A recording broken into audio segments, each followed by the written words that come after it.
আরাফ, কি নাম বললাম? এটা একটা প্রাচীর, জান্নাত জাহান্নামের মাঝে আল্লাহ রাখবেন। নামকরণের ভেতরে আমি তাফসিরে তাবারি থেকে বলছি এটা। নবীজি বলেন সাহাবীরা, এখানে আল্লাহ যাদেরকে বসাবেন এদেরকে জান্নাতেও দেবে না জাহান্নামেও দেবে না, একেবারে স্টিল। প্রশ্ন করলেন সাহাবী, হে নবী, এদেরকে আল্লাহ জান্নাতে দিচ্ছে না কারণ কি? বিশ্বনবী জানিয়েছেন এই মানুষগুলোকে আল্লাহ জান্নাতে দেবে না তার অন্যতম কারণ এরা মা বাবার সাথে খারাপ আচরণ করত। এরা নামাজ পড়েছে, রোজা রেখেছে, ভালো ভালো কাজের আঞ্জাম দুনিয়ায় দিয়েছে, দান সাদগা এদের সব ছিল, শুধু একটা বিষয় পারিবারিক জীবনে মা বাবার সাথে এদের ভালো ব্যবহার ছিল না। এখানে কোরআনে কারিমে আল্লাহ জানিয়েছেন ক্বাদা রাব্বুকা আল্লা তা'বুদু ইল্লা ইয়্যাহু ওয়া বিল ওয়ালিদাইনি ইহসানা। আমি আল্লাহ রায় দিয়েছি। রায় দিচ্ছেন কে? আমি আল্লাহ রায় দিয়েছি, ফয়সালা করেছি, সিদ্ধান্ত নিয়ে ফেলেছি যে আমি আল্লাহ ছাড়া কারো ইবাদত করা যাবে না, আর মা বাবা যাদের আছে তাদের সাথে ভালো ব্যবহার করা লাগবে। আয়াতের ভেতরে দুইটা বিষয় বেশি। কয়টা? এই যে আল্লাহর ইবাদত করা লাগবে, আল্লাহর আইন মানা লাগবে, কোনো প্রশ্ন করা যাবে? বলেন বলেন। আপনার বুঝে আসুক বা না আসুক, আল্লাহর আইন আল্লাহর ইবাদত মাস্ট বি। আপনাকে এই জন্য আল্লাহ বানিয়েছে। তাহলে আল্লাহর আইন মানা এটা ফরজ। আল্লাহর আইন মানা কি? আরো জোরে বলেন। মা বাবার আইন মানা কি? না, এই শোনেন আপনি। মাঝখানে ওয়া আল্লাহ দিয়েছেন, খেলা করার জন্য দিয়েছেন। ওয়া বিল ওয়ালিদাইনি ইহসানা। মা বাবার আইন মানা ফরজ না, মা বাবার সেবা করা ফরজ। মা বাবার পেছনে খরচ করা, তাদের সেবা শুশ্রূষা করা, এটা কিন্তু নফল না, মুস্তাহাব না, মুবাহ না। এটা আল্লাহর নামাজ যেমন পড়েন ঠিক ওই রকম ফরজ। এ মানুষগুলো এই কাজ করে না, এই জন্য আল্লাহ এই জায়গায় দাঁড় করিয়ে রেখেছে। সাহাবী বলেন, হে নবী, এদেরকে আল্লাহ জাহান্নামে দেয় না কেন তাহলে? বিশ্ব নবী বলেন, সাহাবীরা এই মানুষগুলো দিন কায়েমের জন্য দুনিয়ায় আন্দোলন করেছে, চেষ্টা চালিয়েছে, এই কারণে জাহান্নামও দেয় না। তাহলে হাদিস থেকে বোঝা যায় দুনিয়ায় যারা দিন কায়েমের জন্য চেষ্টা চালাবে, সংগ্রাম করবে, মুজাহাদা করবে, এই মানুষগুলোর জন্য জাহান্নামের আগুন হারাম। আমরা জাহান্নামে যেতে চাই না, কারণ যারা আমরা ইসলাম এই পৃথিবীতে দাঁড় করানোর জন্য, কায়েম করার জন্য চেষ্টা চালিয়ে যাচ্ছি, খাদেম হিসাবে, কামলা হিসাবে, আমাদেরকে আল্লাহ জাহান্নামে দেবেন আপনি বিশ্বাস করতে পারেন। তো পারিবারিক জীবনে যেন এমন কোনো কাজ আমরা না করি যে না মানে জান্নাতেও যেতে পারছি না। এখন একটা ছোট্ট প্রশ্ন এখানে আছে, আজ হাজার লক্ষ পরিবারে আমরা অনেকেই চেষ্টা করে যাচ্ছি যে পারিবারিক জীবনে আমরা শান্তি সুখে কাটাবো, যেন জাহান্নামে যাওয়া না লাগে মা বাবার সাথে আচরণ খারাপ করার কারণে।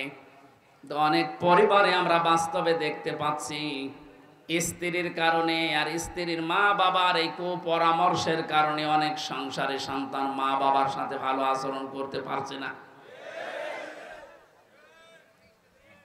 সম্মানিতা মা বোন যারা বিভিন্ন জায়গায় বসে আছেন, শুধু নামাজ পড়া আর পর্দা করা ইবাদত না, মানুষের সাথে মুআমালাত, মুআশারাত, পারিবারিক জীবনে নিজের নিকট আত্মীয় স্বজনের সাথে ভালো ব্যবহার করা ইবাদত।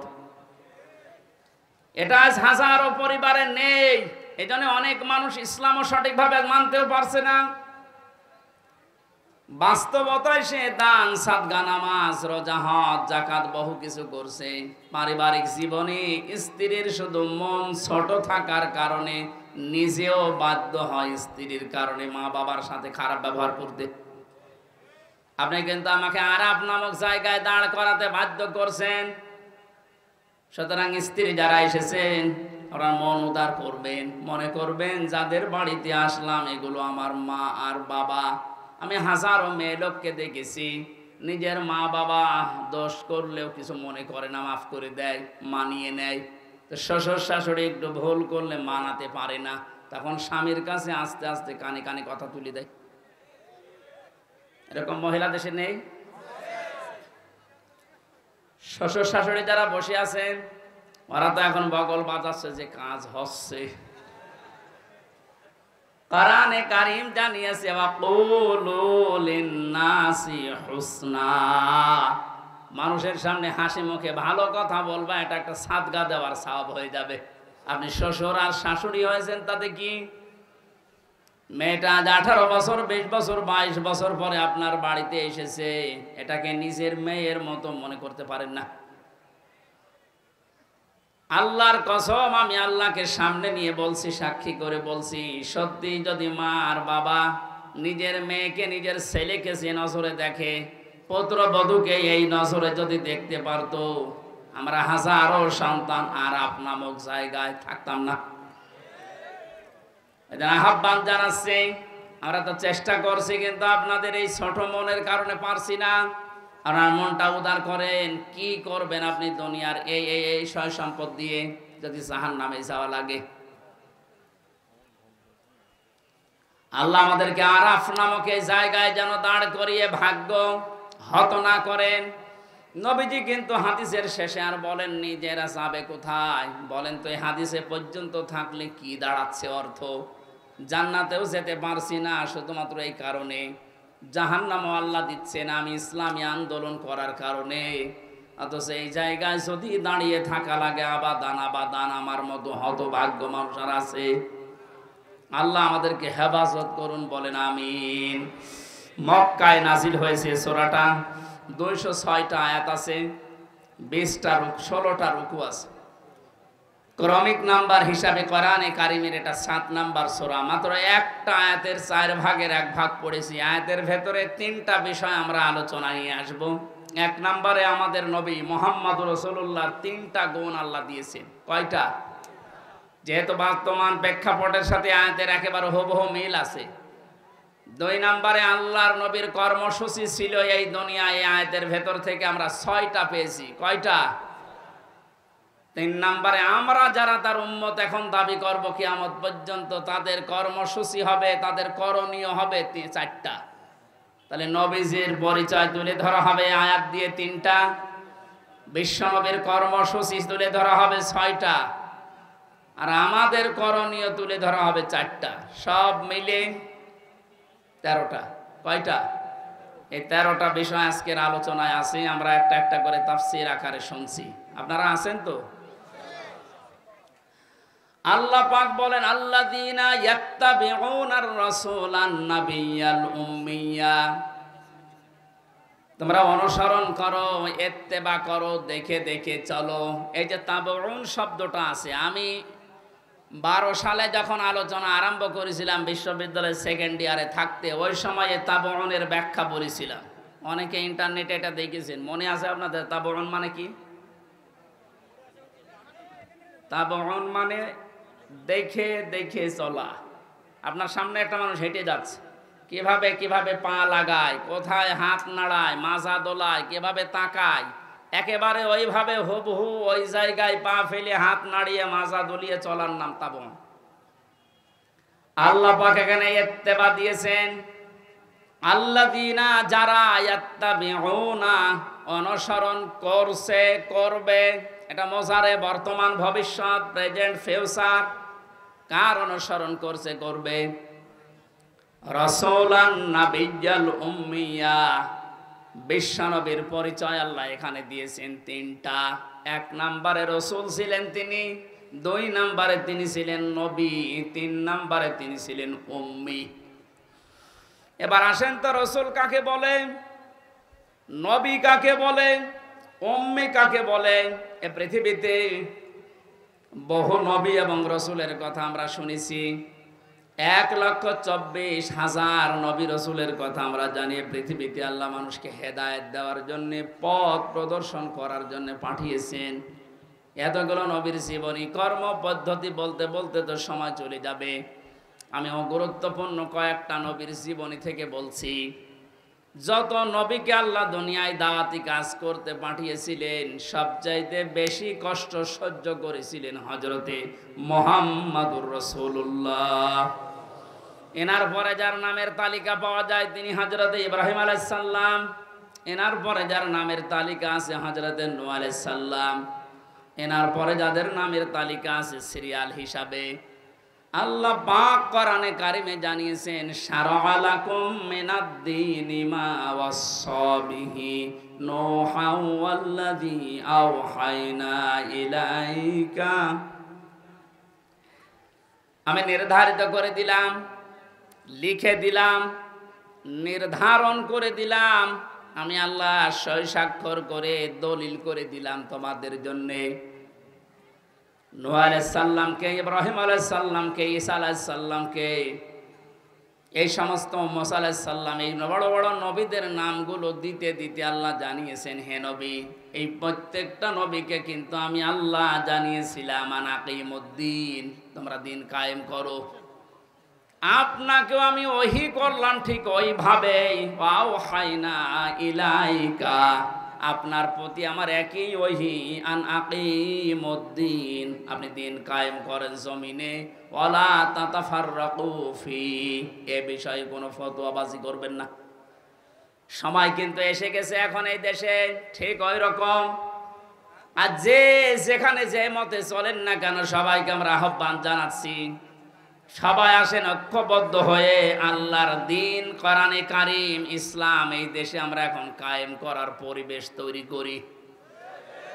সত্যি যদি এটা কায়েম না হয়, হালালকে হালাল জেনে অনেক সময় মানা যাবে না, হারামকে হারাম জানার পরও ছেড়ে দেওয়া যাবে না। এ 17 বছর যেটা দেখলাম, এই জন্য আমাদের সবচাইতে বড় কাজ হবে এখন আল্লাহর এই জমিনে আল্লাহর দিন কি করে কায়েম করা যায়, দাঁড় করানো যায়। বিশ্ব নবী মুহাম্মদুর রাসূলুল্লাহকে আল্লাহ রাসূল বলে ঘোষণা দিচ্ছেন যে, হে নবী, আপনি আপনার পরিচয় উম্মতদের সামনে দেবেন যে আমি তোমাদের জন্য রাসূল হয়ে এসেছি। 511 জন রাসূলের কথা আমরা পড়েছি, আর বাকিগুলো সব আল্লাহ নবী হিসাবে পাঠিয়েছিলেন। এই সমস্ত মানুষদের দায়িত্ব কোরআনে কারিমে এক একটি আয়াতের ভেতরে আল্লাহ দিয়েছেন, ওয়ালাকাদ বাআসনা ফি কুল্লি উম্মাতির রাসূলান আনি ইবুদুল্লাহ ওয়াজতানিবুত তাগুত।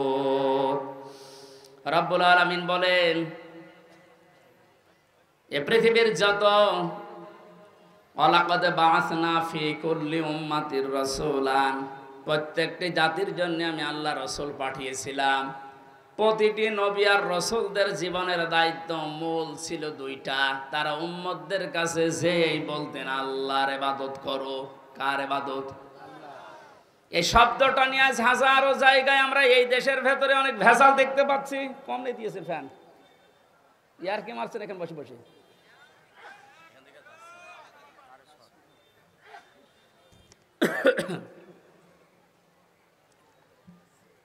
এই যে ইবাদত, এই শব্দটা ব্যাপক অর্থবোধক একটা শব্দ। এটা নিয়ে আজ হাজারো ঝামেলা ভেজাল তৈরি করে শব্দটাকে আজ কলঙ্কিত করে ফেলেছে অনেকে। এই জন্য সতর্ক হওয়ার সময়, সংস্কারের সময় যখন চলছে, আমরা এখন সতর্ক এবং সংস্কার এই মন নিয়ে আমরা ইবাদত করব। আমার ইবাদতের ভেতরে যেন কোনো ভেজাল না আসে। গাড়ি গাড়ি ইবাদত করা লাগবে, কোরআনে আল্লাহ এমন দেয়নি। ইবাদত করো, আখলিস দীনাকা ইয়াকফিকাল আমালুল কলিল।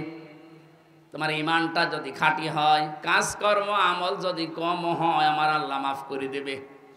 আমাদের অনেকের কাজ কারবার দরবেশ বাবার মতো গাড়ি গাড়ি দেখতে পাচ্ছি। ওর একটা বক্তব্য শুনেছিলাম কয়েকদিন আগে, ও বলেছে কোরআনেও সমস্যা আছে। এই নামটা নিয়ে, আহলে হাদিসের নাম নিয়ে অনেক মানুষ আজ মানুষকে ধোঁকা দিচ্ছেন। আহলে হাদিস এ শব্দটা খারাপ না, কিন্তু শব্দটা নিয়ে আজ ধোঁকা দিয়ে বোকা বানিয়ে অনেকে এখনো পর্যন্ত জালেমদের পা চাটতেছে। কালকের বক্তব্য ছিল একজনের রফিক নামে, আমি নাম নিয়েছি এই কারণে চেনার জন্য। এই লোকটা জানাচ্ছে এখন জনগণকে, আবু সাইদ নামে এই ছেলেটা শহীদ হয়নি, ও নিজে আত্মহত্যা করেছে।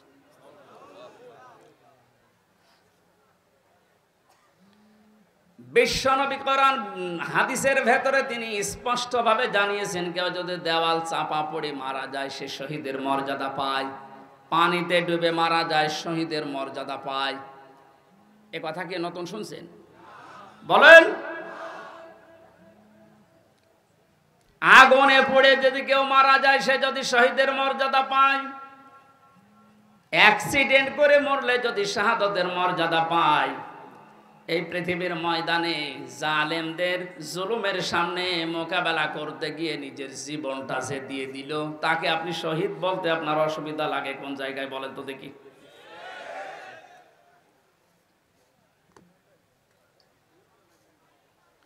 এবার আমার দুইটা নোটিশ বলছে, যেহেতু এই শব্দটা শুনি আজ 2 দিন ধরে অনেক জালেমের দোসর যারা তারা এখনো পর্যন্ত অপপ্রচার চালাচ্ছে এদের বিরুদ্ধে, এই জন্য দুইটা নোটিশ বলছি।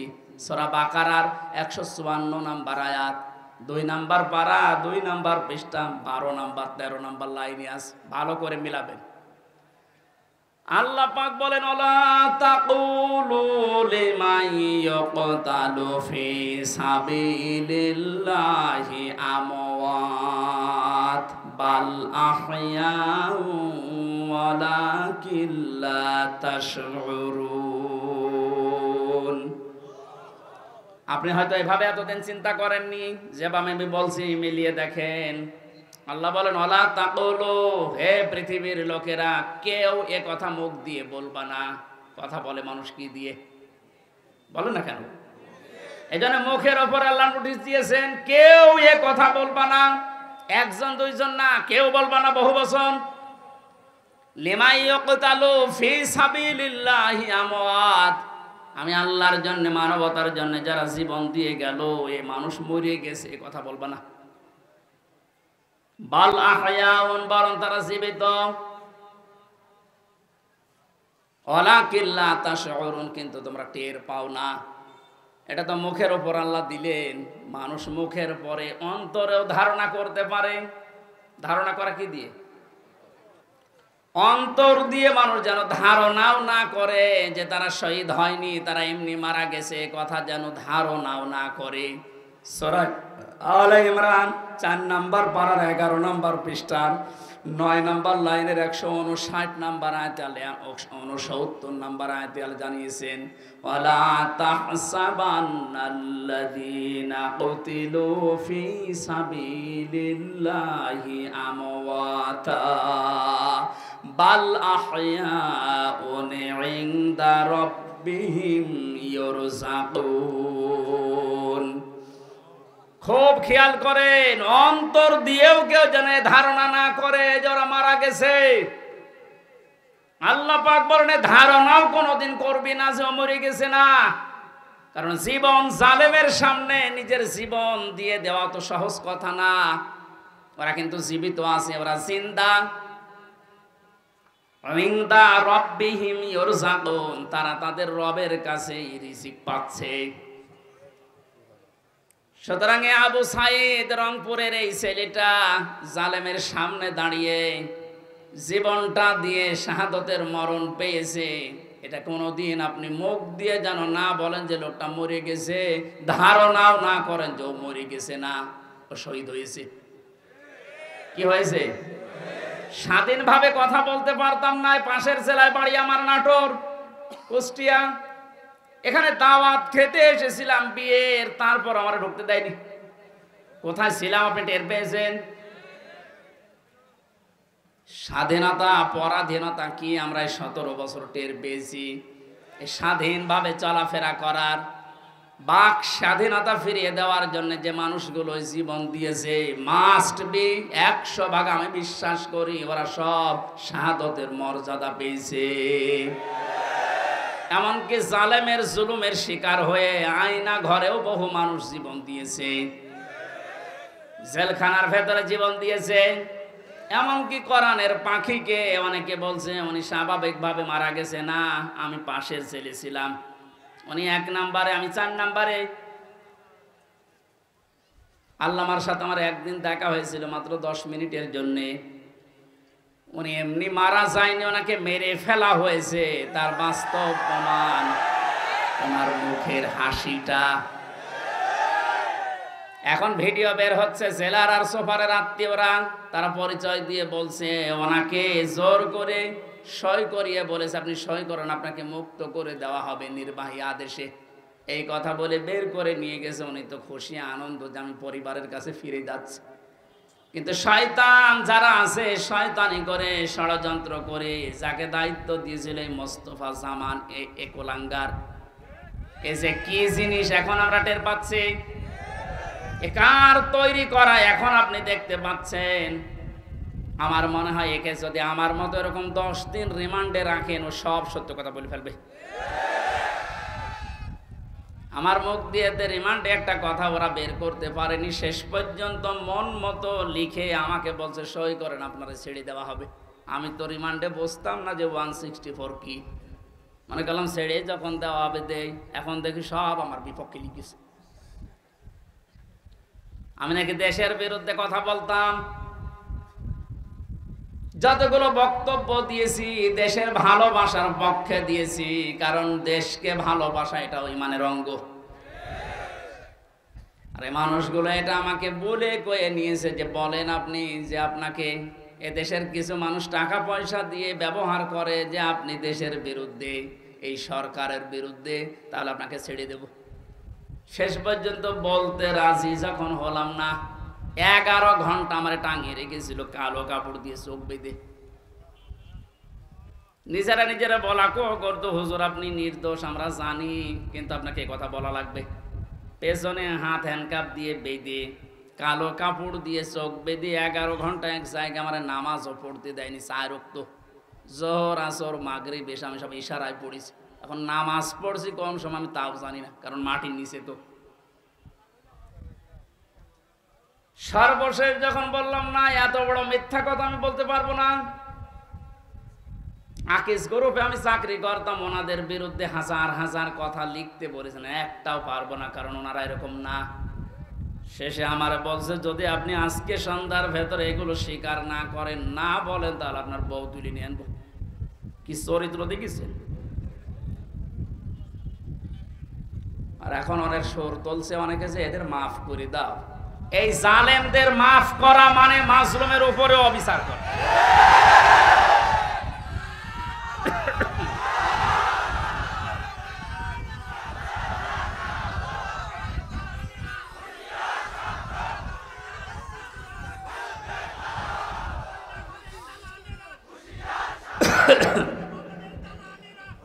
আমার ভাইরা, আপনি আমান আজমের জীবন ফিরিয়ে দিতে পারবেন? ব্যারিস্টার আরমানের স্ত্রীর কাছে আপনি কি জবাব দেবেন বলেন? কোথায় পৌঁছিয়েছেন তার জীবনটা? কি ট্যালেন্টেড সন্তান ছিল মীর কাশেম আলীর। আমি জেলখানায় থাকতে এক কারারক্ষী এসে আমারে কুতুবউদ্দিন ওর বাড়ি রাজবাড়ি, রাত 12টার পরে যখন ডিউটি হয়েছে এসে বলছে হুজুর একটা গোপন কথা বলি, কাউকে যেন বললেন না এখানে, তাহলে আমার সমস্যা হবে। কি হয়েছে বলে, আমি যেদিন দায়িত্বে ছিলাম মীর কাশেম আলীর, যেদিন ফাঁসি হবে লোকটাকে যেয়ে বললাম স্যার আর সময় নেই, মাত্র 3 ঘন্টা আছে, আপনি প্রস্তুতি নেন। উনি আমারে বলছে ভাই কারারক্ষী এখনো তো সময় 3 ঘন্টা আছে, আমি 2 ঘন্টা ঘুমাই, তুমি আমারে ডেকে দিও। আল্লাহর কসম আমি আল্লাহকে সামনে নিয়ে বলছি ও যা যা বলেছে একটাও মিথ্যা কথা না, সবগুলোই এইভাবেই বলেছিল। যে আমি পাহারা দিতে গিয়ে দেখলাম লোকটা ঘুমিয়ে গেল। 2 ঘন্টা পর ওনারে ডাকলাম, ঠিক ঘুম থেকে উঠলো, গোসল করে ওযু করে শেষের নামাজটা শেষ করে একটা চা বানিয়ে বলছে নেন। বললাম স্যার আমি চা খাবো না। আপনার কিছুক্ষণ পরে বলে জানি আমি, আর মাত্র 15 মিনিট আছে। জল্লাদ শাহজাহান এসে গেছে, ডাক দিয়ে নিয়ে যাচ্ছে, বলেন চলেন। উনি আমারে বলছিল ভাই আমির হামজা আপনাকে আমি বলি আমিও তো মানুষ, উনিও মানুষ, মাত্র 3 ঘন্টা ধরে পর ফাঁসি, তার 2 ঘন্টা ঘুম আসলো কি করে? এই লোকটার সন্তান ব্যারিস্টার আরমান, উনি কিন্তু ওই সময় জানে যে তার ছেলে গুম হয়ে আছে, মরে গেছে না বেঁচে আছে তাও জানে না। বাংলাদেশ না বিশ্বের ভেতরে যদি আমার মনে হয় 100 জন মানুষ থাকে যে মানুষকে কর্মসংস্থান তৈরি করে দেয়, তার ভেতরে মীর কাশেম আলী একজন। কত কিছু দুনিয়ায় তার ছড়িয়ে আছে, আপনি হিসাব করতে পারেন কি? হামজার মতো সে, তার স্ত্রী সন্তান কোথায় আছে সে কিচ্ছু জানে না। এই কঠিন মুহূর্তে তার নিজের হাজারো যারা অনুসারী, তার সহকর্মী যারা, হাজার হাজার মানুষ পালিয়ে বেড়াচ্ছে, জেলখানায় আছে, আটক আছে, মরে গেছে, সব কিছু তার কাছে সংবাদ আসতেছে। এমন কঠিন সময় লোকটা 2 ঘন্টা ঘুমিয়েছে। এমনি ঘুম আসবে না, অবশ্যই আমার আল্লাহ তাকে সূরা হামিম সেজদার 30 নম্বর আয়াত ফেরেশতা দিয়ে শুনিয়েছে। কোরআনে কারীম জানিয়েছে, ইন্নাল্লাযীনা ক্বালু রাব্বুনাল্লাহু সুম্মা ইসতাকামু তাতানাজ্জালু আলাইহিমুল মালাইকা আল্লা তাখাফু ওয়া লা তাহজানু ওয়া আবশিরু বিল জান্নাতিল্লাতী কুনতুম তুআদুন। আল্লাহ পাক বলেন, যারা এই কথা বলে যে আল্লাহ তুমি আমাদের রব, আমি টিকে আছি এই কথার উপরে, আল্লাহর সঙ্গে সঙ্গে তার বিপদে আপদে পড়লেই ফেরেশতা নাজিল করবে। এই জন্য তাতানাজ্জালু দিয়েছেন আল্লাহ। 1 জন 2 জন পাঠায় না, মালাইকা বহু বছর হাজারো ফেরেশতা তার জন্য আল্লাহ পাঠিয়ে সান্ত্বনা দেয়। আল্লাহ তাখাফু ওয়া লা তাহজানু, কোনো ভয় নেই, কোনো চিন্তা নেই। ওয়া আবশিরু বিল জান্নাহ, ওই জান্নাতের সুসংবাদ গ্রহণ করো। আল্লাতী কুনতুম তুআদুন, যার ওয়াদা আল্লাহ